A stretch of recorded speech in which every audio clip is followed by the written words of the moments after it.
Alături de noi la deschidere se află domnul Patu Achicioava, subprefect, domnul Căpălinaș Augustin de la Direcția Poliției Rutiere, domnul comisar șef Taloș Constantin, comisar șef al IPJ Satu Mare, domnul Ștef Adrian, vicepreședintele Consiliului Județean.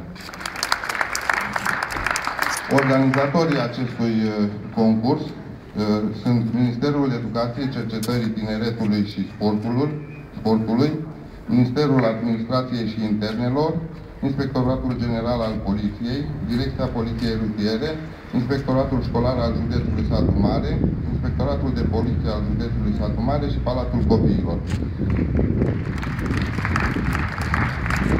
Parteneri care au contribuit la acest concurs sunt ACAR România și ACR.